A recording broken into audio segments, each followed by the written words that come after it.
चलते हैं श्रीमद् भागवत महापुराण।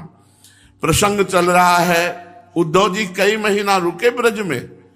कोई ऐसा नहीं कि कई 2 दिन वार्ता हुई चले गए, नहीं, कई महीना ब्रज में रुके। तो उद्धव जी महाराज गोपियों के बीच में विराजमान है। कल आपने भ्रमर गीत सुना। अच्छा, प्रीतम के प्यारे दूत, हमें ये बताओ, भगवान श्री कृष्ण क्या कभी हमारी एकांत में याद करते हैं? गोपीजनों ने कहा, क्या हमारे जीवन में कभी ऐसा शुभ अवसर आएगा कि मैं भर नेत्र अपने प्राण प्यारे श्री कृष्ण को देख पाऊंगी? श्री सुखदेव जी कहते हैं, परीक्षित, कल का प्रसंग जो गोपियों का देखा तो उद्धव का ज्ञान धूल धूसरित हो गया। भगवान श्री कृष्ण के मिलन की लालसा से गोपियां जो प्रेम दशा प्रकट की उद्धव जी के सामने, तो उद्धव जी विकल हो गए। उद्धव जी ने कहा, अहो गोपियों, अहो यूयम इस्म पूर्णार्था भवत्यो लोक पूजिता वासुदेवे भगवती यासा मित्यर्पितम मना। अहो तुम कृतकृत्य हो गई हो, गोपियों तुम कृतकृत्य हो गई हो, पूर्ण काम हो गई हो, तुम्हारा जीवन सफल है।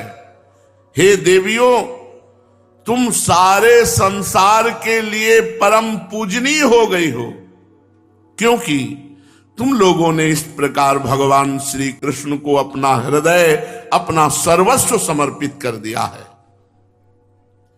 दान व्रत तपो होम जप स्वाध्याय संयमैः श्रेयोभिर्विविधैश्चान्यैः कृष्णे भक्तिर्हि साध्यते।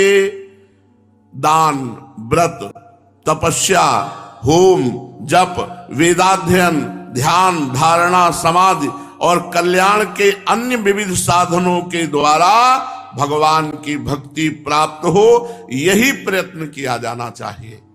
हमारा दान, हमारा धर्म, व्रत, तपस्या, होम, जप, वेदाध्ययन, ध्यान, धारणा, समाधि तभी सार्थक है जब भगवान के चरणों में प्रेम हो जाए।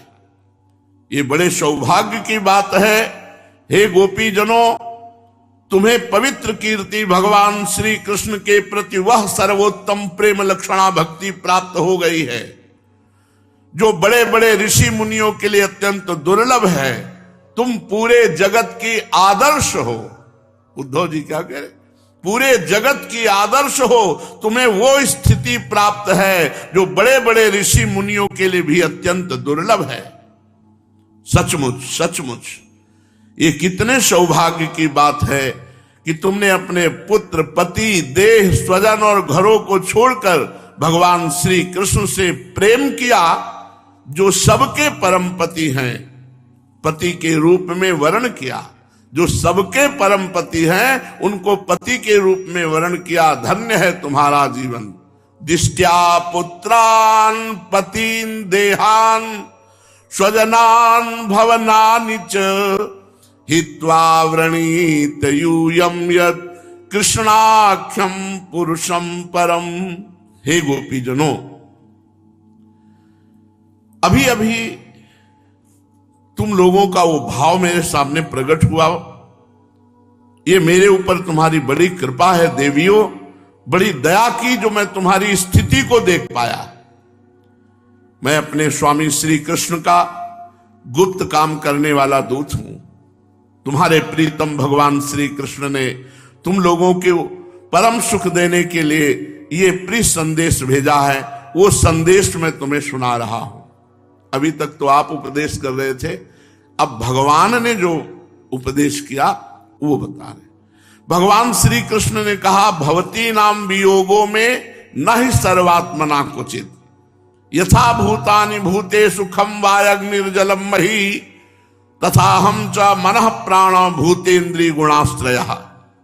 देखो गोपियों, मैं सबका उपादान कारण होने से सबका आत्मा हूं और सब में विराजमान हूं। ये बात सब भक्तों को ज्ञान होता है। जब प्रेम प्राप्ति के पहले सबको ज्ञान हो जाता है, चाहे जिस संप्रदाय का हो, ये ज्ञान सबको होता है कि चराचर जगत में मेरे भगवान विराजमान हैं, इसलिए मुझसे कभी भी तुम्हारा वियोग नहीं हो सकता। भवती नाम वियोगों में ना ही सर्वात्मना क्वचित, हमारा तुम्हारा कभी वियोग हो ही नहीं सकता। संसार के सभी भौतिक पदार्थों में आकाश, वायु, अग्नि, जल और पृथ्वी, ये पांचों भूत व्याप्त हैं, क्योंकि इन पंचभूतों से ही सब कुछ बना है।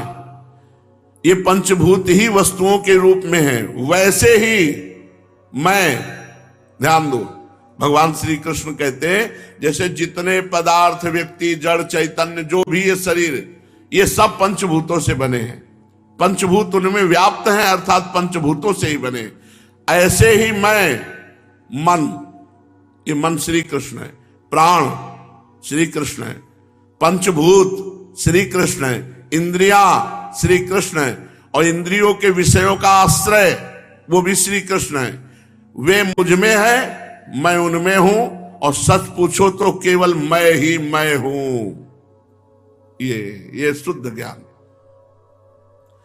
मैं अपनी माया के द्वारा भूत, इंद्री और उनके विषयों के रूप में होकर प्रकट होता हूं। माया से मैं ही पंचभूत बनता हूं, मैं ही इंद्रिया बनता हूं, मैं ही मन बनता हूं। शुरुआत यहीं से की थी। आप ही मन हो, आप ही इंद्रिया हो, आप ही पंचभूत हो, आप ही प्राण हो, आप ही विषयों के आश्रय भी हो। भगवान कह रहे, बिल्कुल बहुत सुंदर बात समझने की है। मैं ही अपने आप से अपने आप को रचता हूं, अपने आप का पालन करता हूं, अपने आप का विनाश कर लेता हूं। बोले भगवान को दया नहीं आई, तो भगवान ही तो थे जो विनाश लीला कर रहे थे अपने आप से अपने आप की। मैं अपने आप को समेट लेता हूं, मैं अपने आप को प्रकाशित करता हूं, और मैं अपने आप का पालन करता हूं। आनंद ही आनंद, अगर ये बात समझ में आ जाए। मैं माया और माया के कार्यों से पृथक गुप्त रहता हूं, विशुद्ध ज्ञान स्वरूप हूं।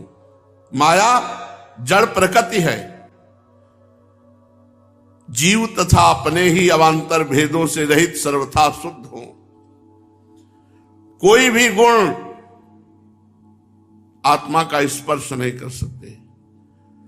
माया तीन वृत्तियां प्रकट करती है, जागृत, स्वप्न और सुषुप्ति। तीनों वृत्तियों में जो अखंड मैं जगा, मैं सोया, मैं स्वप्न देखा, वो अविनाशी मैं हूं। ये जो मैं वो श्री कृष्ण ही है। अखंड तेजस स्वरूप आत्मा, न कभी जागृत, न कभी स्वप्न, न कभी सुषुप्ति, वो एक रस है। मनुष्य को चाहिए कि वह समझे कि स्वप्न में दिखने वाले पदार्थों के समान जागृत अवस्था में जितना विश्व देख रहे वे सब मिथ्या, स्वप्नमय है। ब्रह्म सत्यम जगन मिथ्या। इसलिए उन विषयों का चिंतन करने वाले मन और इंद्रियों को रोक ले और मानो सोकर उठा हो। इस प्रकार जगत के स्वाप्निक विषयों का त्याग करके मेरा भजन करते हुए मेरा साक्षात्कार करे। जिस प्रकार सभी नदियां घूम फिर कर समुद्र में पहुंचती हैं, उसी प्रकार मनुष्य पुरुषों के वेदाभ्यास, योग साधना, आत्मा अनात्मा का ज्ञान, त्याग, तपस्या, इंद्रिय संयम, सत्य, भजन, धर्म सब मेरे पास ही पहुंचते हैं। इसलिए मेरी ही उपासना करो। सबका सच्चा फल मैं हूं, मेरा साक्षात्कार है, क्योंकि सब मन को निरुद्ध करके मेरे में ही लगाते, चाहे देवी बोलो, चाहे देवता बोलो, चाहे जो नाम बोलो, सब रूपों में मेरे भगवान ही विराजमान। वासुदेवा सर्वम। गोपियों, इसमें संदेह नहीं कि मैं तुम्हारे नयनों का ध्रुव तारा हूं, तुम्हारा जीवन सर्वस्व हूं, किंतु मैं जो तुमसे इतना दूर रह रहा हूं उसका कारण यही है कि तुम निरंतर मेरा स्मरण कर सको। शरीर से दूर रहने पर भी मन से तुम मेरी सन्निधि का अनुभव करो, तुम्हारा मन मेरे पास है। देखो, जैसे स्त्री का परदेश गए हुए पति के प्रति बराबर चित्त जैसा लगा रहता है, उतना आंखों के सामने पास रहने वाले पति में नहीं लगता। मान लो पास पति है तो उतना मन नहीं लगेगा, लेकिन वो पति परदेश है तो रात दिन उसी में मन लगा रहेगा। इसलिए संपूर्ण वृत्तियों से रहित संपूर्णता तुम मन मुझ में लगाकर मेरा स्मरण करोगी तो मेरे में ही सदा विराजमान रहोगी। हे कल्याणियों, जिस समय मैंने वृंदावन में शारदी पूर्णिमा की रात्रि में रास क्रीड़ा की थी, उस समय जो गोपियां स्वजनों के रोक लेने से ब्रज में ही रह गई थी, घर में मेरे साथ रास विहार में सम्मिलित नहीं हो सकी थी, वे मेरी लीलाओं का स्मरण करके ही मुझको प्राप्त हो गई। इसलिए तुम मेरी लीलाओं का चिंतन करो, मैं तुमसे मिलूंगा अवश्य, निराश होने की कोई बात नहीं। परीक्षित, अपने प्रीतम श्री कृष्ण का यह संदेशा सुनकर गोपियों को बड़ा आनंद हुआ। उनके संदेश से उन्हें श्री कृष्ण के स्वरूप और एक एक लीला की याद आने लगी। प्रेम से भर करके उन्होंने उद्धव जी से कहा, गोपियों ने कहा, उद्धव जी, बड़े सौभाग्य और आनंद की बात है कि हमारे श्री कृष्ण सकुशल हैं। दूसरी बात यह और आनंद की बात है कि यदुवंशियों और भक्तों और संतों को सताने वाला पापी कंस मारा गया अपने अनुयायियों के साथ। और आनंद की यह बात है कि श्री कृष्ण के बंधु बांधव और गुरुजनों के सारे मनोरथ पूर्ण हो गए, क्योंकि हमारे प्यारे श्याम सुंदर उनके साथ सकुशल निवास कर रहे हैं। पर उद्धव जी, एक बात हमें बताइए, जिस प्रकार हम अपनी प्रेम भरी लजीली मुस्कान उन्मत्त चितवन से उनकी पूजा करती थी, वे भी हमसे प्यार करते थे। क्या मथुरा की स्त्रियां भी ऐसे ही प्रेम करती हैं? दूसरी गोपी बोल उठी, अरे सखी, हमारे प्यारे श्याम सुंदर तो प्रेम की मोहिनी कला के विशेषज्ञ हैं।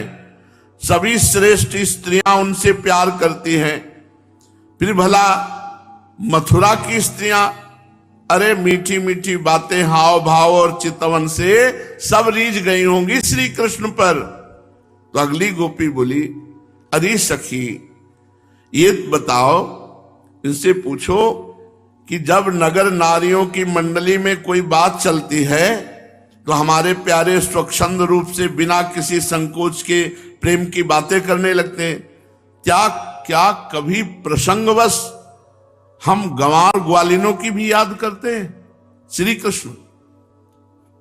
कुछ गोपी ने कहा कि उद्धव जी, क्या कभी श्री कृष्ण को उन रात्रियों का स्मरण है जब कुमुदिनी और कुंद के पुष्प खिले हुए थे, चारों ओर चांदनी छिटक रही थी, वृंदावन अत्यंत रमणीय हो रहा था। उन रात्रियों में ही उन्होंने रास मंडल बनाकर हम लोगों के साथ नृत्य किया। कितनी सुंदर थी वह रास लीला। उस समय हम लोगों के पैरों के नूपुर रुंझुन रुंझुन बज रहे थे। हम सब सखियां उन्हीं के सुंदर सुंदर लीलाओं का गान कर रही थी। वे हमारे साथ नाना प्रकार की लीलाएं कर रहे थे। कुछ दूसरी गोपियां बोल उठी, उद्धव जी, हम सब तो उन्हीं के विरह की आग से जल रही हैं। देवराज इंद्र जैसे जल बरसाकर वन को हरा भरा कर देते हैं, उसी प्रकार क्या कभी श्री कृष्ण भी अपने कर स्पर्श आदि से अपना दर्शन देकर हमें जीवन दान देने के लिए यहां आएंगे? तब तक एक गोपी ने कहा, अरे सखी, वो क्यों अब आएंगे? शत्रुओं को मारकर राज्य पा लिया, जिसे देखो वही उनका सुहृद होता है। बड़े बड़े नरपत की कुमारियों से अब वो विवाह करेंगे, आनंद पूर्वक रहेंगे, यहां हम ग्वालिनों के पास क्यों आएंगे? दूसरी गोपी ने कहा, नहीं नहीं सखी, श्री कृष्ण महात्मा है, स्वयं लक्ष्मीपति हैं, उनकी कोई कामना नहीं है, वे पूर्ण काम है। हम वनवासिनी ग्वालिनों या दूसरी राजकुमारियों से उनका कोई प्रयोजन नहीं है। तब एक सखी ने कहा, सखी तुम्हें एक बात बताऊं, वैश्या होने पर भी पिंगला ने बहुत ठीक कहा है कि संसार में किसी की आशा ना रखना ही सबसे बड़ा सुख है। परम सौख्यम ही नैरास्यम स्वैरिण्यप्याह पिंगला तज्जानती नाम नः कृष्णे तथा प्यासा दुरत्यया। किसी की आशा रखना ही सबसे बड़ा दुख है। फिर भी हम श्री कृष्ण की आशा को छोड़ने में असमर्थ हैं और उसी आशा से हमारे प्राण जीवित हैं। हमारे प्यारे श्याम सुंदर ने जिनकी कीर्ति का गान बड़े बड़े महात्मा करते रहते हैं, हमसे एकांत में जो मीठी मीठी प्रेम की बातें की, हम उन्हें छोड़ने का, भुलाने का उत्साह भी कैसे कर सकती है। देखो तो उनकी इच्छा ना होने पर भी स्वयं लक्ष्मी जी उनके चरणों से लिपटी रहती हैं। एक क्षण के लिए भी उनका संग छोड़कर कहीं नहीं जाती। एक सखी ने कहा, उद्धव जी ये वह नदी है जिसमें वो जल विहार करते थे, ये वही गोवर्धन है जिनके शिखर पर चढ़कर वे बांसुरी बजाते थे, ये वही वृंदावन है जिसमें रात्रि में उन्होंने रास लीला की, ये वे ही गौएं हैं जिनको चराने के लिए सुबह शाम हम लोगों को देखते हुए जाते थे। ये ठीक वैसी ही बंसी की तान हमारे कानों में गूंजती रहती है जैसी वे अपने अधरों के संयोग से छेड़ा करते थे। बलराम जी के साथ श्री कृष्ण ने इन सभी का सेवन किया है। उद्धव जी वृंदावन का एक एक कण, एक एक धूलि कण, एक एक कोना, एक एक वृक्ष, कोई ऐसा नहीं जो श्री कृष्ण का आलिंगन स्पर्श न प्राप्त किए हो। इन्हें जब हम देखती हैं, सुनती हैं, दिन भर यही तो करती रहती हैं, तब तब वे हमारे प्यारे श्याम सुंदर नंद नंदन को हमारे नेत्रों के सामने लाकर रख देते हैं। उद्धव जी हम मर भले सकते हैं लेकिन उनको भूल नहीं सकती, ये खास बात है। तद्विस्मरणेन परम व्याकुलतेति, हम मर सकते हैं पर उन्हें भूल नहीं सकती। उनकी वो हंस की सी सुंदर चाल, उन्मत्त हास्य, विलासपूर्ण चितवन, मधुमयी वाणी, आह, उन सब ने हमारे चित्त को चुरा लिया है। हमारा मन हमारे वश में नहीं। अब हम उन्हें भूले तो किस तरह। हमारे प्यारे श्री कृष्ण मानो भगवान सामने हो गए। अब वो कहे, हमारे प्यारे श्री कृष्ण तुम ही हमारे जीवन के स्वामी हो, सर्वस्व हो। प्यारे तुम लक्ष्मी नाथ हो तो हुआ करो, लेकिन हमारे लिए तो ब्रजनाथ हो ना। हम ब्रज गोपियों के एकमात्र तुम ही सच्चे स्वामी हो। हे श्याम सुंदर तुमने बार बार हमारी व्यथा मिटाई है, हमारे संकट काटे हैं। हे गोविंद तुम गौओं से बहुत प्रेम करते हो। तुम्हारा ये सारा गोकुल जिसमें ग्वाल बाल माता पिता गौएं और हम गोपियां सब कोई हैं, दुख के अपार सागर में डूब रहा है। हे गोविंद, हे कृष्ण तुम मुझे दुख से बचाओ, इस अपार विरह दुख से बचाओ, हमारी रक्षा करो। श्री सुखदेव जी कहते हैं, प्रिय परीक्षित, भगवान श्री कृष्ण का प्रिय संदेश सुनकर गोपियों के विरह की व्यथा शांत हो गई। वे इंद्रियातीत भगवान श्री कृष्ण को अपनी आत्मा के रूप में सर्वत्र स्थित समझ चुकी थी। अब वे बड़े प्रेम और आदर से उद्धव जी का सत्कार करने लगी।